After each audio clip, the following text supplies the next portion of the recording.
ووصينا الإنسان بوالديه حملته أمه وهنا على وهن وفصاله في عامين أن اشكر لي ولوالديك إلي المصير.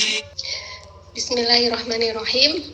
Assalamualaikum warahmatullahi wabarakatuh. Alhamdulillahilladzi khalaqana li'ibadihi wa ta'atihi. Raditu billahi rabba wa bil islami dina wa bi Muhammadin nabiyyan wa rasulah. Allahumma sholli wa sallim wa barik ala nabiyyina Muhammad wa ala alihi wa ashabihi ajma'in. Qala Rasulullah sallallahu alaihi wasallam, al-barakatu fi akabirikum. Rawahul Hakim. Alhamdulillah, segala puji bagi Allah Subhanahu wa taala. Bagaimana kabar teman-teman semuanya? Semoga semuanya sehat-sehat semuanya ya teman-teman ya. Adapun saya terkena ujian teman-teman.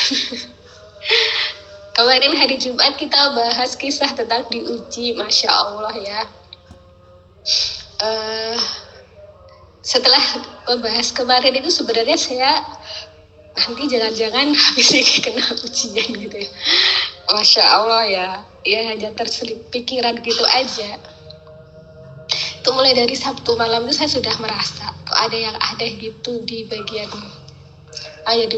rongga-rongga perut itu rasanya sudah aneh gitu.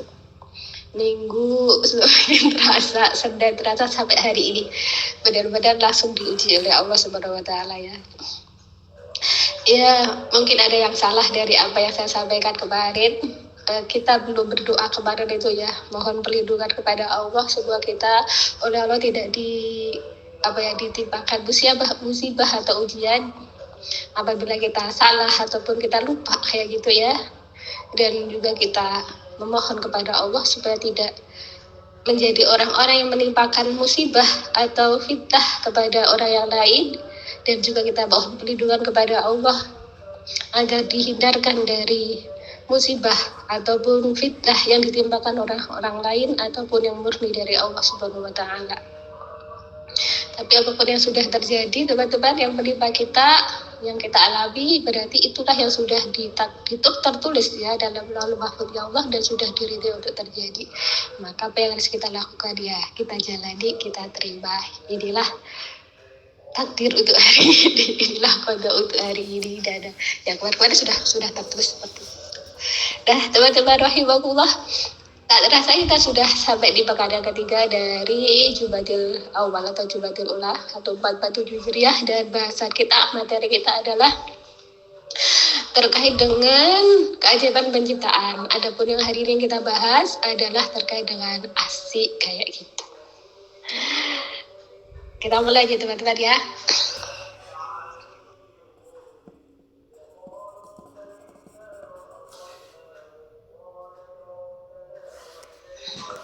Teman-teman rahimakumullah, bulan yang lalu bahasan keajaiban penciptaan kan kita bahas terkait dengan penciptaan manusia setelah Nabi Adam dan Hawa kayak gitu ya. Dalam Quran surah Al-Mu'minun ayat 12-13 kita dapatkan bahwasanya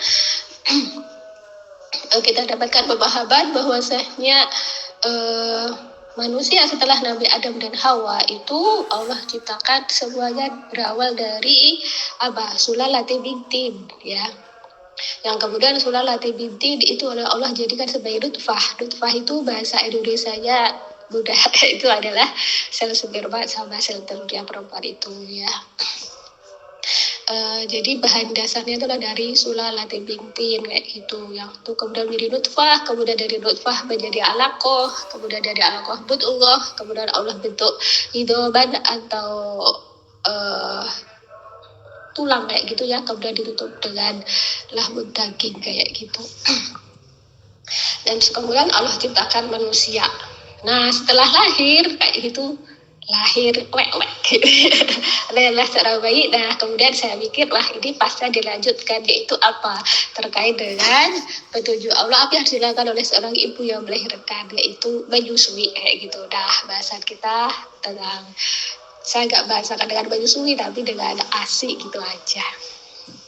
Itu ya teman-teman runtutannya kenapa kita bahas ASI hari ini kayak gitu.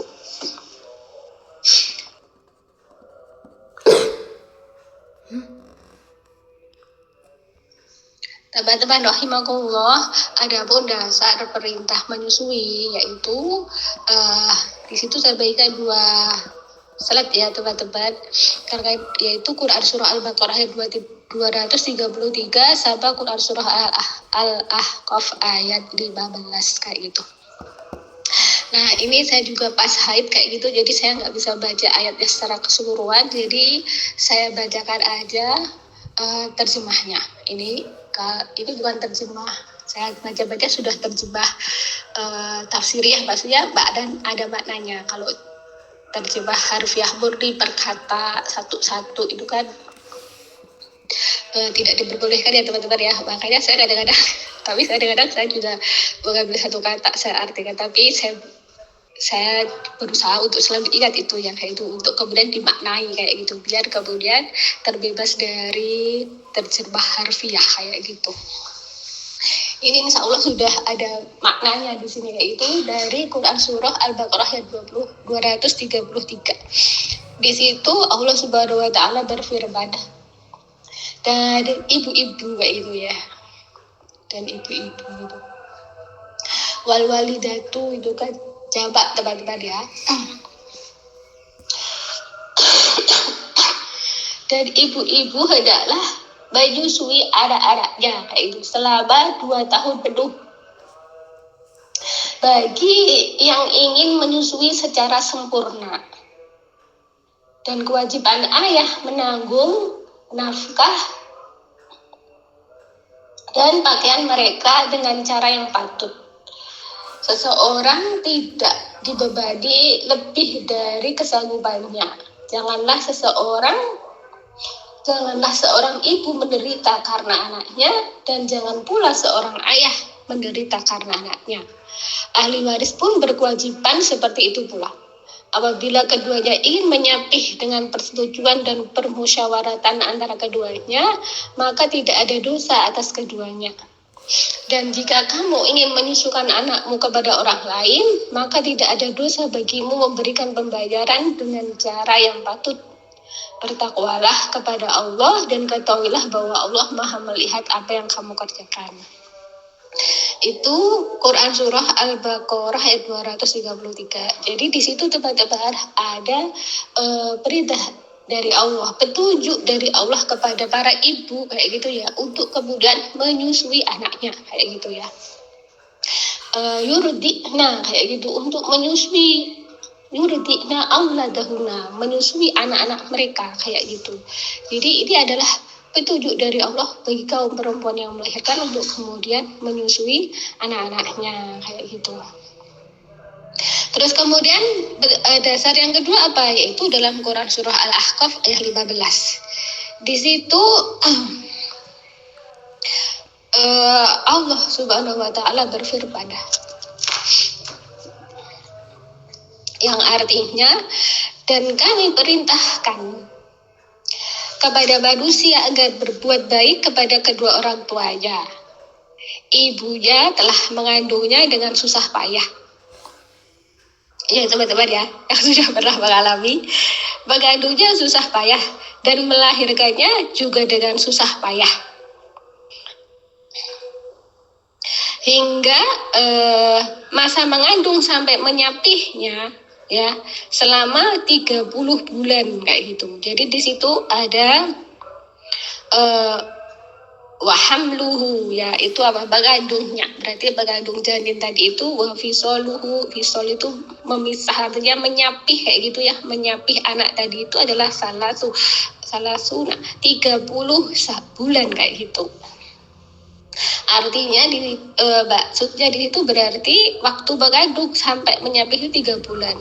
Bisa diambil kalau tadi itu Al-Baqarah 233 itu menjelaskan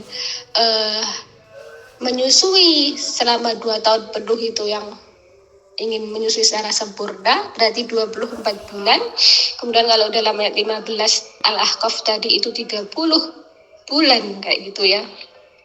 Nama menyapihnya artinya 30 dikurangi 24 berarti ketemu 6 bulan. Artinya apa? 6 bulan itu menjadi masa terpendek dari kehamilan, seperti itu teman-teman. Terus kemudian kelanjutan ayat tadi artinya sehingga apabila dia anak itu telah dewasa dan umurnya mencapai 40 tahun, dia berdoa, ya Tuhanku, berilah aku petunjuk agar aku dapat bersyukuri nikmat-Mu yang telah Engkau limpahkan kepadaku dan kepada kedua orang tuaku, dan agar aku dapat berbuat kebajikan yang Engkau ridhoi, dan berilah aku kebaikan yang akan mengalir sampai kepada anak cucuku. Sungguh aku bertobat kepada Engkau, dan sungguh aku termasuk orang muslim. Nah ini ya teman-teman, ini di sini ada petunjuk dari Allah juga. Selain tadi itu terkait dengan menyusui kayak gitu ya, petunjuk Allah berikutnya apa? Ketika kita semua ya sudah mencapai usia 40 tahun, maka diberi petunjuk oleh Allah untuk berdoa ini, Robbi auzi'ni dan seterusnya tadi itu. Ya, jadi dalam tafsir Ibnu Katsir dijelaskan bahwasanya ayat ini juga menerangkan bahwa usia 40 tahun itu adalah usia bagi orang untuk bertaubat kayak gitu ya, dan kemudian menapaki jalan yang lurus dan istiqomah dalam kelurusannya itu kayak gitu ya. Karena dengan begitu maka Allah akan mengampuni dosa-dosanya, kemudian menerima amal-amalnya kayak gitu. Nah itu teman-teman, dua dasar ayat yang menjadi dalil bahwasanya bagi kaum perempuan yang melahirkan itu ada perintah dari Allah untuk menyusui kayak gitu ya.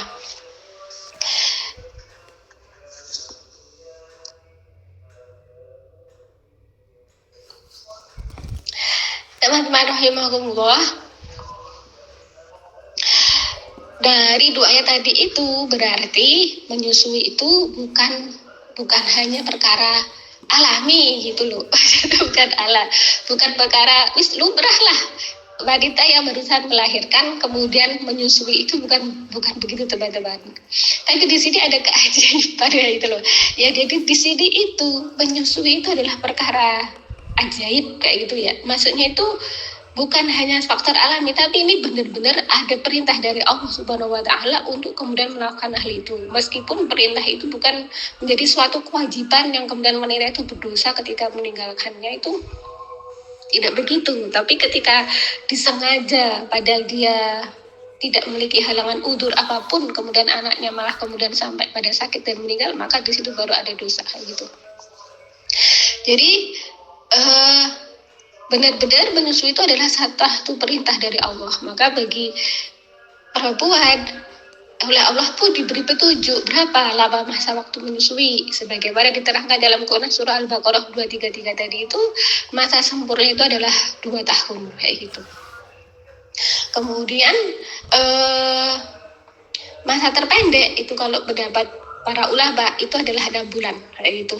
Nah kalau di Indonesia sendiri kan ada istilah itu ASI eksklusif ya.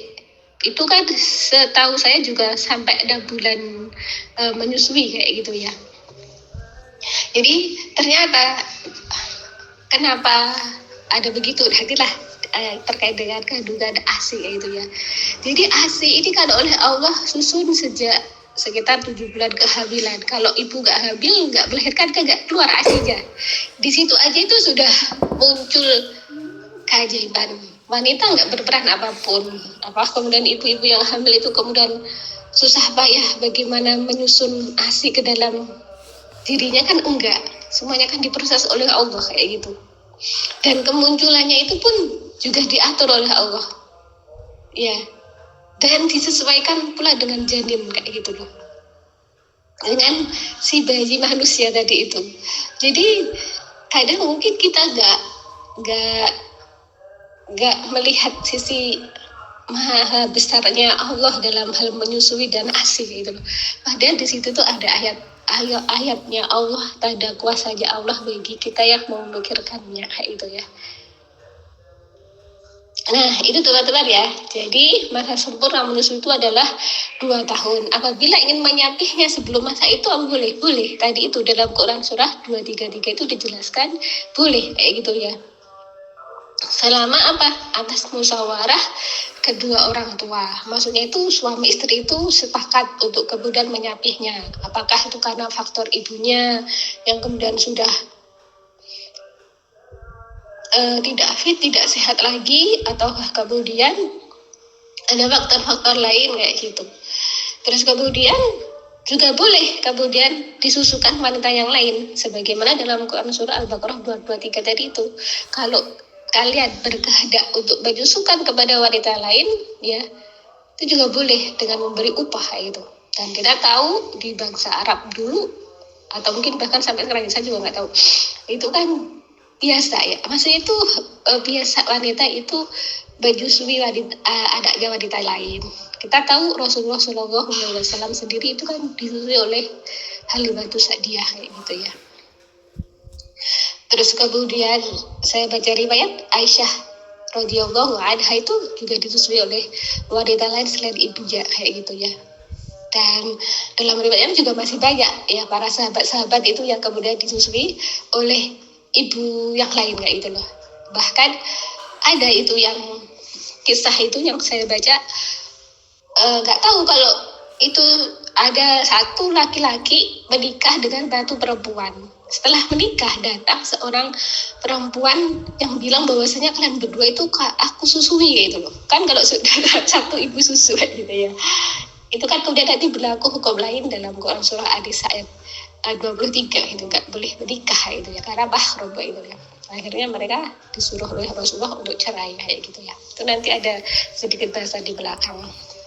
Nah, itu ya teman-teman ya terkait dengan masalah menyusui dan bolehnya disusukan kepada wanita yang lain. Adapun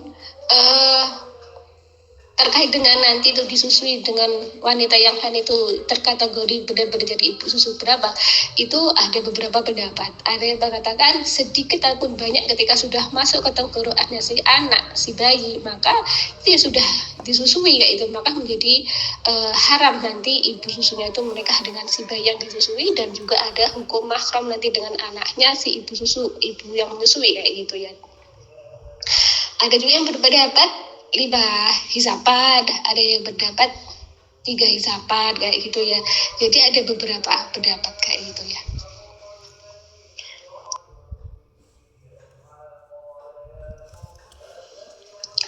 Teman-teman rahimakumullah, terkait dengan keajaiban ASI yang pertama adalah bagi ibu yang menyusui kayak gitu. Bagi ibu yang menyusui kayak gitu ya, keajaibannya apa teman-teman? Meskipun secara medis saya baca dalam bukunya Dr. Nadia Tayyarah dijelaskan, meskipun belum diketahui secara pasti kayak gitu ya, bahwasanya penyebab pastinya kayak gitu ya, disebutkan bahwasanya menyusui bayi ya, seorang ibu yang menyusui bayinya kayak gitu ya, itu meminimalisir terkena kanker payudara kayak gitu.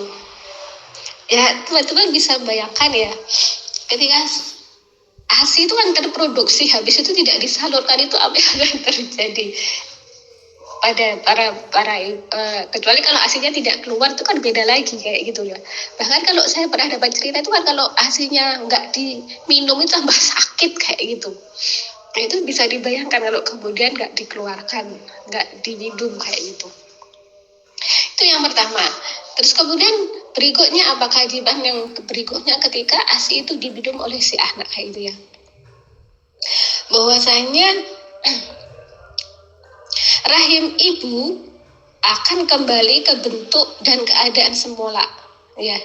Isapan pada payudara dapat mendorong sekresi hormon kelenjar pituitari yang bernama oksitosin yang berperan memperkecil rahim dan mengembalikan kepada posisi semula kayak itu.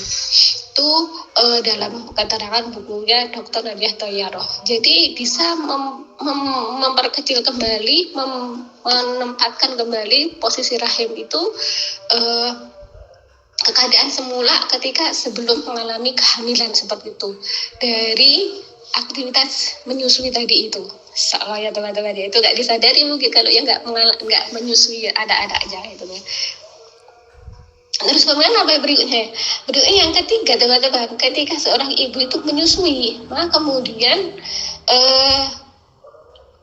itu bisa menjadi jalan apa ya, pengaturan kelahiran yang alami kayak gitu loh.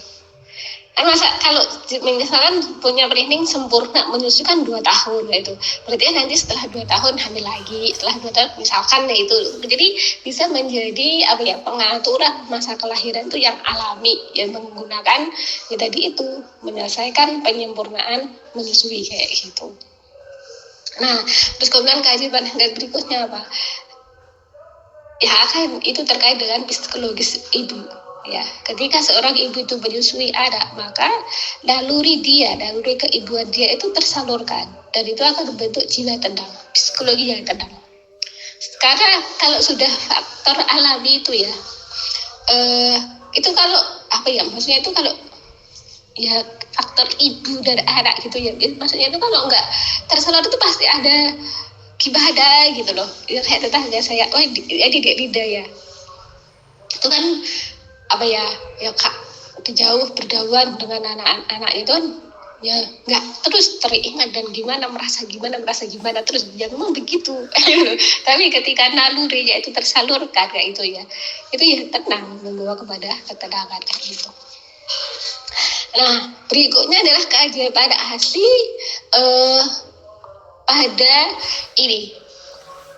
pada kandungannya kayak gitu.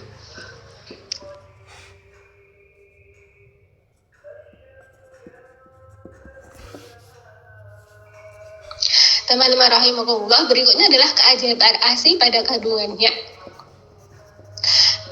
Keajaiban ASI pada kandungan itu yang pertama adalah adanya fase-fase ASI yang tidak sama. Jadi sejak ASI itu diproduksi oleh Allah dalam diri seorang perempuan, itu sampai 2 tahun itu tidak kemudian sama persis rasanya, wujudnya itu enggak, teman-teman. Sebagaimana di slide itu ya, yang pertama, tahapan ASI yang pertama itu adalah berupa kolostrum kayak gitu. Jadi kolostrum ini itu oleh Allah ciptakan, Allah produksi pada diri perempuan yang hamil itu sejak usia 7 bulan kehamilan hingga 2-4 hari masa melahirkan kayak gitu loh. Dan itu berwarna kekuning keemasan dan kental. Nah, kolostrum ini mengandung karbohidrat, lemak, ya, protein, air, vitamin A, B, K, kalium, zinc, dan kalsium untuk tumbuh kembang bayi itu. Jadi kolostrum ini gizinya luar biasa, teman-teman. Dan itu Allah ciptakan sebagai minuman pertama yang dihisap oleh seorang bayi. Dan ajaibnya lagi, teman-teman ya, ibu-ibu itu nggak perlu ngajarin anaknya nenen, itu nggak perlu loh. Maksudnya bayi lidahnya bibirnya bayi didekatkan itu sudah langsung tahu bagaimana cara minum nenen, itu langsung tahu ya. Itu Allah yang nunjukin, teman-teman. Jadi ibu nggak perlu repot ngajarin, itu nggak perlu repot kayak itu ya. Allah sudah memberitahu petunjuk kepada anaknya kayak itu ya. Jadi di situ kolostrum ini, makanya kemudian jangan sampai kemudian kolostrum ini hilang atau bayi tidak berkesempatan untuk meminumnya. Dan kandungan seperti itu nggak ada dalam susu formula itu, kolostrum itu. Kemudian berikutnya setelah kolostrum itu adalah ASI transisi. ASI transisi ini adalah fase peralihan dari kolostrum ke ASI matur. ASI matur itu ASI matang kayak gitu ya. Warna awalnya adalah kekuningan dan agak kental, lalu berubah lebih cair dan putih dalam 10-14 hari. Jadi masanya ASI transisi itu sekitar berapa, berarti 10-an hari ya setelah kolostrum kayak gitu. Nah, kemudian baru setelah 2 minggu terwujudlah ASI matur, sampai kemudian ya seterusnya gitu ASI matur sampai 2 tahun sempurna itu ya. ASI matur keluar lebih cair dan putih susu, terdiri dari 90% air serta karbohidrat Karbohidrat itu anti energi ya, protein nanti untuk kekebalan tubuh, lemak juga energi, terdiri dari warm milk, susu awal yang kaya air dan protein, serta hint milk, susu akhir yang lebih kental dan kaya lemak kayak gitu untuk energi tumbuh kembang bayi. Jadi Allah itu cukupin gitu ya. Jadi bayi itu nggak perlu ditambah dengan air tawar ya. Sudah cukup dengan air susunya ibu itu cukup kayak gitu ya. Itu dari 3 ASI itu sendiri sudah Allah ciptakan beda-beda gitu loh. Dan ibu nggak perlu repot-repot ngatur kapan air transisi batur kolesterol. Allah sudah mengatur tahapannya dan Allah tahu yang dibutuhkan anak ini pas saat baru lahir tok itu apa, itu Allah tahu. Adapun penamaan kolesterol, ASI transisi, ASI matur itu kan setelah ahli kedokteran itu menemukan, memberikan namanya kan kayak gitu ya. Sedangkan Allah itu sudah mengaturnya, kemudian manusia itu kan meneliti, menemukan, memberikan nama itu ya, untuk membedakan satu dengan satu lainnya kayak gitu. Jadi Masya Allah ya teman-teman ya.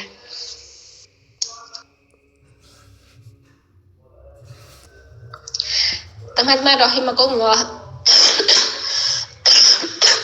Maaf ya kalau ada suara batuk. Ini saya terkena flu.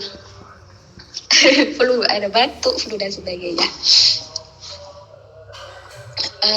Berikutnya adalah keajaiban kandungan ASI untuk bayi. Maksudnya ini dari sisi bahasan untuk gizinya aja kayak itu teman-teman ya. Ini Allah yang menciptakan teman-teman.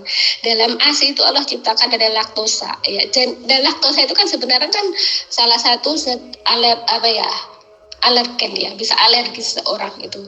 Makanya osa itu zat gula itu ya, laktosa, maltosa, sukrosa, glukosa itu yang osa gitu ya. Tapi bayi itu nggak ada ya kemudian alergi dengan laktosa ASI gitu, itu saya belum tahu ya apakah ada. Saya juga belum tahu dapat info seperti itu. Kemudian lemak untuk perkembangan otot saraf kayak gitu ya, mendukung juga untuk energi bayi itu ya. Mineral ya untuk tulang otot saraf ya, mineral itu yang mulai dari zinc, kalsium, kalium dan sebagainya itu. Kemudian protein ya, daya tahan tubuh, vitamin A, C, D, E dan K yaitu menjaga kesehatan si kecil, mengandung perkembangan kayak itu. Masya Allah, itu dalam ASI ibu lo ya. Jadi ASI itu higienis, pasti nggak repot nyiapinnya, nggak perlu beli ya, terus nggak perlu mengeluarkan uang kayak itu. Dan keajaiban berikutnya apa teman-teman? ASI itu ya muncul ketika hanya bagi ibu yang melahirkan, mengandung dan melahirkan. Dari situ aja kita sudah melihat kuasanya Allah Subhanahu wa Ta'ala pada wanita. Bisa dibayangkan ketika ibu itu tidak hamil, tidak mengandung, tidak melahirkan, kemudian ASI-nya itu keluar, gimana rasanya? Saya mendengar ibu-ibu yang itu aja kalau tidak diminum sakitnya luar biasa, apalagi kalau nggak kemudian mengandung, nggak melahirkan, kemudian muncul gitu terus membuka ya masih sakit ya. Masya Allah teman-teman ya. Jadi itu terkait dengan keajaiban pada kandungan gizi ASI kayak itu.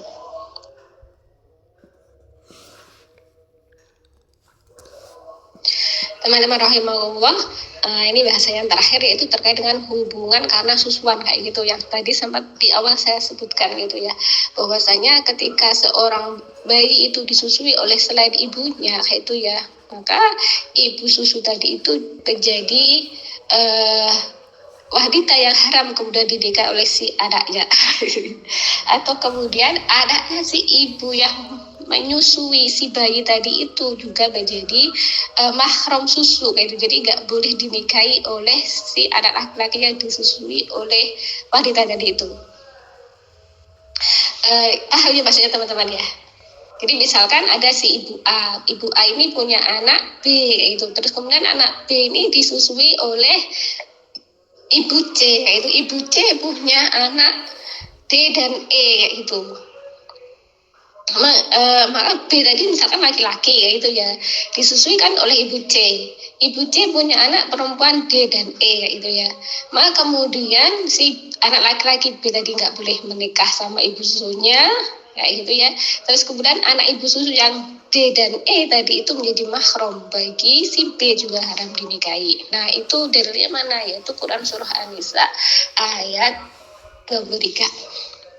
Nah di situ Allah berfirman yang artinya,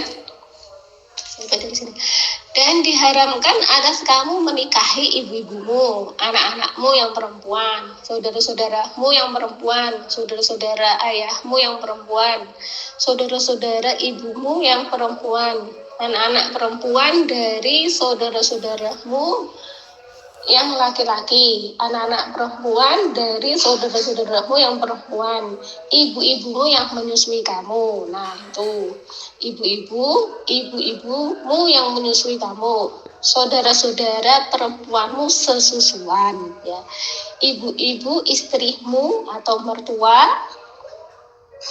anak-anak perempuan dari istrimu, anak tiri yang dalam pemeliharaanmu dari istri yang telah kamu campuri.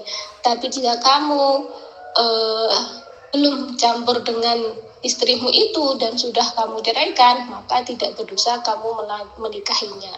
Dan diharamkan bagimu istri-istri anak kandungmu atau menantu, dan diharamkan mengumpulkan dalam pernikahan dua perempuan yang bersaudara kecuali yang telah terjadi pada masa lampau. Sungguh Allah Maha Pengampun, Maha Penyayang. Gitu. Jadi teman-teman, hubungan sepersusuan itu jadi begitu ya. Jadi kadang-kadang kalau nggak tahu ya, seperti dulu itu di masanya Rasulullah itu ada laki-laki perempuan yang menikah, nggak tahu kalau disusui oleh seorang ibu yang sama kayak gitu ya, akhirnya mereka harus cerai kayak gitu ya, karena diharamkan menikah ya. Kenapa kemudian sampai seperti itu ya, ibaratnya malah menjadi seperti ibu asli gitu ya. Ternyata dalam kandungan gizi itu dalam susu itu teman-teman itu mengandung molekul-molekul, ada sel-sel yang kemudian ketika diminum seorang bayi maka dia akan melekat ke dalam jaringan tubuh bayi, menyatu dengan gennya bayi ya gitu loh. Maka kemudian dari air susu yang diminum itu bisa jadi menurunkan kadang sifat ataupun apa yang dibawa oleh ibu susu kayak gitu loh. Makanya dalam beberapa kasus itu dijelaskan dalam bukunya Dr. Nadia Tayyarah itu kasus incest atau pernikahan sesama saudara gitu ya, sama saudara satu susuan gitu ya, sama satu susuan itu bisa menghasilkan generasi yang abad normal, ada kecacatan dan sebagainya karena ada gen-gen yang sama bertemu kayak gitu ya. Insya Allah ya teman-teman ya, betapa sangat mulianya Allah Subhanahu Wa Taala yang mengetahui hakikat ini semuanya itu ya, yang kemudian mengharamkan anak yang sama ibu yang menyusuinya nggak diperbolehkan untuk kemudian menikah kayak itu ya. Masya Allah ya teman-teman ya, inilah bahasan kita hari ini, dan semoga kita oleh Allah Subhanahu Wa Taala senantiasa diberi petunjuk jalan yang benar kayak gitu ya. Terus kemudian kita mohon kepada Allah kebaikan dan kita berlindung kepada Allah dari keburukan. Amin ya Rabbal Alamin. Dan semoga yang kita bahas ini bermanfaat, dan kita akhiri dengan membaca istighfar 3 kali dan doa kafaratul majelis. Astaghfirullahaladzim, astaghfirullahaladzim, astaghfirullahaladzim. Subhanakallahumma wa bihamdika asyhadu an la ilaha illa anta astaghfiruka wa atubu ilaik. Al-haqqu min rabbika fala takunanna minal mumtarin. Kebenaran itu datangnya dari Allah Subhanahu Wa Taala semata, dan apabila ada salah kurangnya maka itu semata-mata kelemahan saya pribadi, mohon dimaafkan. Dan akhirnya saya akhiri, wassalamualaikum warahmatullahi wabarakatuh.